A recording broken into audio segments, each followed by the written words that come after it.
अस्पताल के कमरे में हल्की सी दवा की गंध फैली हुई थी।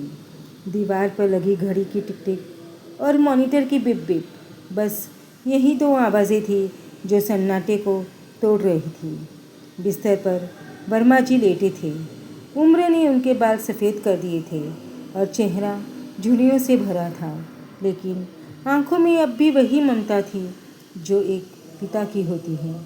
उनके पास उनकी इकलौती बेटी नेहा बैठी थी। आंखों में नींद नहीं, बस चिंता और डर। पापा, डॉक्टर कह रहे हैं कि आप अब ठीक हो जाएंगे, उसने झूठी मुस्कान के साथ कहा। वर्मा जी हल्का सा मुस्कुराए। बेटा, कभी कभी ठीक होना मतलब जाने की तैयारी करना होता है। नेहा की आंखों में आंसू आ गए। ऐसा मत कहिए पापा, मेरे पास आप ही तो हैं। वर्मा जी ने धीरे से हाथ बढ़ाया और बोले, लिखो बेटा। नेहा ने पास पड़ी डायरी उठाई। तेरी माँ। उन्होंने रुककर गहरी सांस ली। जब तुझे छोड़कर गई थी तब तो बस 5 साल की थी। तू हर रात पूछती थी, पापा मम्मी कब आएंगी, और मैं हर बार यही कहता था, जल्दी आएंगी बेटा, लेकिन वो कभी नहीं आई। पापा, नेहा की आवाज़ काँप गई। बेटा, तेरी माँ मुझसे नहीं, बीमारी से हारी थी। कैंसर ने उसे ऐसा दर्द दिया था जो वो तुझ पर कभी नहीं दिखाना चाहती थी। उसने कहा था, अगर मैं ऐसे रहूँगी तो नेहा मुझे डर के साथ याद रखेगी, प्यार के साथ नहीं। इसलिए उसने जाने का फ़ैसला किया। नेहा फुट फुट कर रोने लगी। वो तुझसे बहुत प्यार करती थी नेहा। उसने जाते जाते मेरे हाथ में एक चिट्ठी दी थी। हर साल तेरे जन्मदिन पर मैं उसे पढ़ता था, पर तुझे कभी नहीं दे पाया। आज वक्त आ गया है।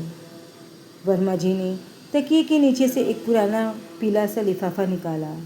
लिफाफे पर अब भी फीके अक्षरों में लिखा था, मेरी गुड़िया के लिए। नेहा ने कांपते हाथों से लिफाफा खोला और पढ़ना शुरू किया। मेरी प्यारी गुड़िया, जब तू बड़ी होगी तो शायद मैं तेरे पास न रहूं, लेकिन जब तू आईने में मुस्कुराएगी वहाँ मुझे ज़रूर देखेगी। याद रखना, माँ कहीं जाती नहीं, बस आसमान का हिस्सा बन जाती है।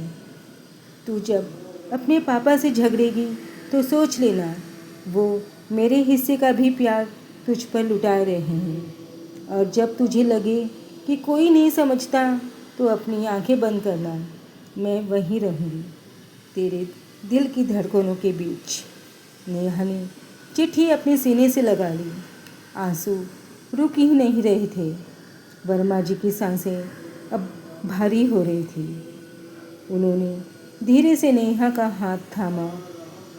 अब चैन मिला बेटा, तेरी माँ को भी सुकून मिलेगा कि तू सच्चाई जान गई।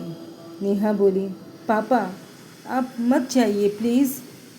वर्मा जी ने मुस्कुराते हुए कहा, मैं कहाँ जा रहा हूँ, बस तेरी माँ से मिलने जा रहा हूँ। वहाँ से तुम्हें आशीर्वाद देने का काम दोनों साथ करेंगे।